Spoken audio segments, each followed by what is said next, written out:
कक्षा नवम के भैयाओं, पिछले क्लास में हम लोगों ने कंप्यूटर का पहला chapter introduction to computer start किया था, जिसमें पहली डेफिनेशन हम लोग पढ़े थे डाटा की डेफिनेशन। पूरे विस्तार से हमने आपको समझाया था। फिर डाटा पे प्रोसेसिंग कर देते हैं तो वो बन जाता है इंफॉर्मेशन। और उसके बाद से हम लोगों ने कंप्यूटर की डेफिनेशन डेराइव किया था। कंप्यूटर की डेफिनेशन आई थी, computer is a data processing device. ये सारी चीज़ें आप लोग पिछले क्लास में पढ़ चुके हैं, नीचे के क्लासेस में पढ़ चुके हैं। चूँकि पढ़ना है 9th में भी तो उसको हम लोग पढ़ते हैं, यहाँ थोड़ा डिटेल से पढ़ना है। चलिए हम आपको बताते हैं अगला जो इंट्रोडक्शन टू कंप्यूटर में है, आईपीओ साइकिल। आईपीओ का फुल फॉर्म होता है इनपुट प्रोसेस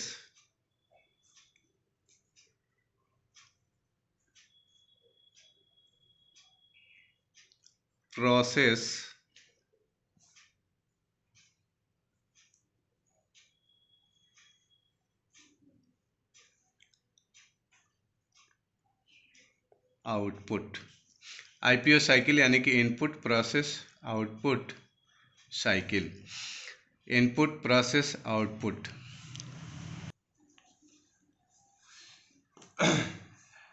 जैसे हम अपने वास्तविक जीवन में कोई भी काम करते हैं तो हम गौर करेंगे तो हमारे द्वारा जितने भी काम किए जाते हैं वो इनपुट प्रोसेस आउटपुट चक्र द्वारा ही यानी कि साइकिल द्वारा ही किया जाता है।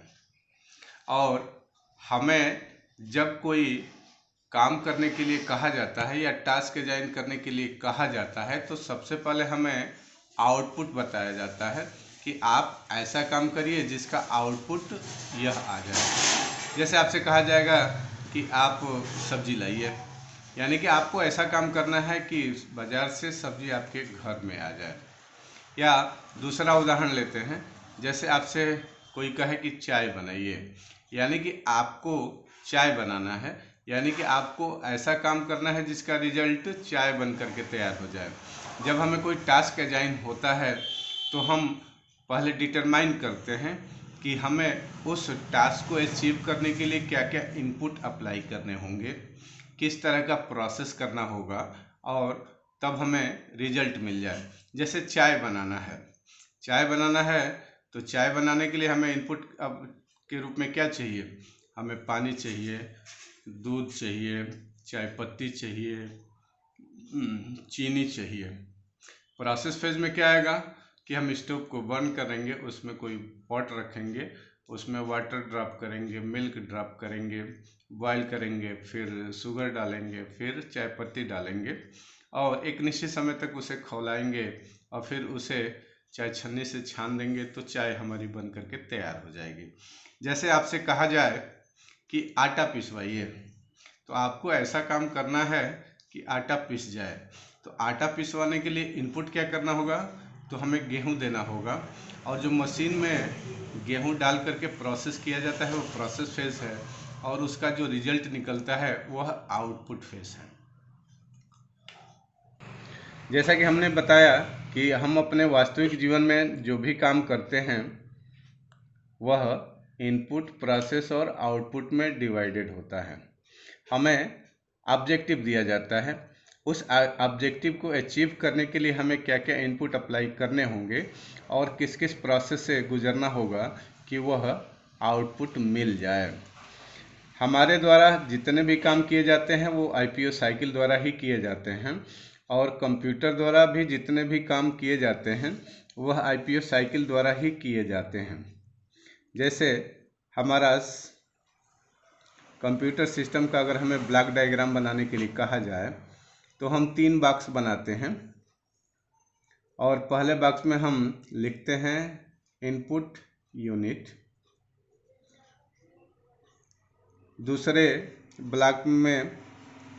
ब्लॉक जो है प्रोसेस यूनिट है जिसे हम सीपीयू बोलते हैं यानी कि सेंट्रल प्रोसेसिंग यूनिट, और तीसरे ब्लॉक में हमें रिजल्ट मिलता है आउटपुट यूनिट।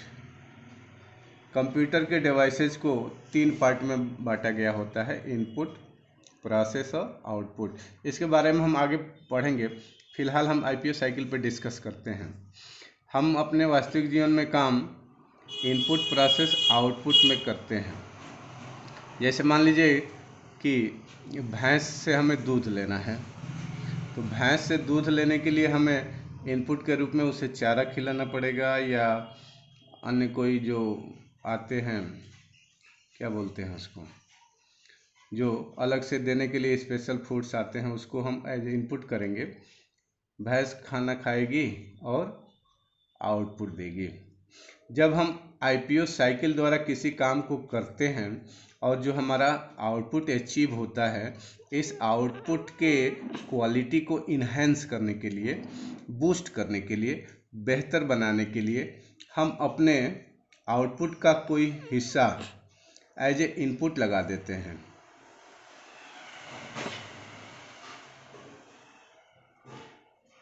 इसे हम फीडबैक बोलते हैं। हम इनपुट प्रोसेस आउटपुट में अपने कामों को करते हैं, हमें रिजल्ट मिलता है और हमें बेहतर रिजल्ट मिले तो उसमें हम अगली बार सुधार करेंगे। हम अपने एक्सपीरियंस को इस इनपुट प्रोसेस में थोड़ा सा चेंज करेंगे, जिसके द्वारा हमें बेहतर रिजल्ट मिले। तो हम अपने इनपुट प्रोसेस के एक्सपीरियंस को, जो भी हमें अनुभव मिला है, या उसके आधार पर हम फीडबैक करेंगे, feedback as a input apply करेंगे। हमें लगता है कि अगर हम ऐसा प्रोसेस किए रहते या ऐसा इनपुट किए रहते तो हमारा आउटपुट बेहतर होता, तो यह अनुभव हम एज ए इनपुट अप्लाई कर देते हैं और आउटपुट का जो हिस्सा एक्सपीरियंस, फीडबैक, जो हम एज ए इनपुट लगाते हैं, उसे हम फीडबैक बोलते हैं। उसी तरह से हमारा कंप्यूटर सिस्टम भी 3 हिस्सों में डिवाइडेड होता है, यूनिट्स में डिवाइड होता है। पहला यूनिट इनपुट यूनिट, दूसरा यूनिट सीपीयू और तीसरा यूनिट आउटपुट यूनिट। इसे हम functional component of computer system कहते हैं। जैसा कि आप लोगों ने कक्षा 6 में पढ़ा था कि हमारे सीपीयू के 3 पार्ट होते हैं, एएलयू, सीयू और मेमोरी, या इसको एमयू भी बोलते हैं, मेमोरी यूनिट बोलते हैं। हमारे कंप्यूटर सिस्टम के कुछ ऐसे डिवाइसेज होते हैं जिनके द्वारा हम डाटा को इनपुट करते हैं।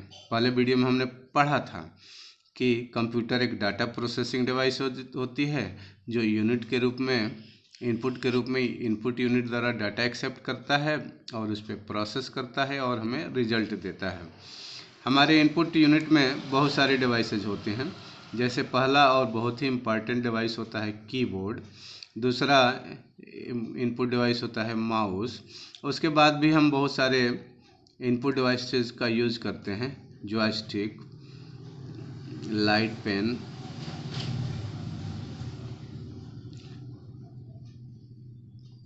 Scanner, etcetera. आउटपुट यूनिट में तो हमारे मुख्य रूप से 2 ही डिवाइसेज आते हैं, प्रिंटर और मॉनिटर।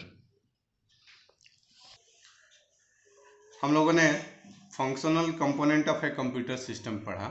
इसके पहले आईपीओ साइकिल पढ़ा। आईपीओ साइकिल हमको लगता है कि आप लोग समझ गए होंगे।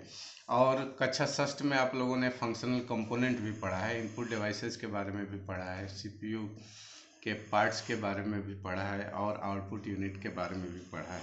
हमें अब आगे इनपुट यूनिट के सारे जितने भी इनपुट डिवाइसेज होते हैं उनके बारे में डिस्कस करना है। फिर सीपीयू के जितने पार्ट होते हैं उनके फंक्शन के बारे में, उनके प्रोसेसिंग के बारे में पढ़ना है और फिर आउटपुट यूनिट के बारे में पढ़ना है। आप लोग अपने घर पर इन इनपुट डिवाइसेज की कैटेगरी में कितने डिवाइसेज आते हैं, इनको आज एक बार देख लेंगे और अगले वीडियो में अगला वीडियो एक दिन के अंतराल पर आएगा, क्योंकि सारे क्लासेस चल रहे हैं और ऐसा निर्देश है कि एक दिन में बच्चों को 3 ही सब्जेक्ट पढ़ाया जाए। और वैसे भी एक दिन में 2 वीडियो से अधिक बन नहीं पा रही है। डाटा का भी ध्यान रखना है और आपके डाटा का भी ध्यान रखना है कि आप भी अपने डाटा लिमिट में अपना काम कर सकें।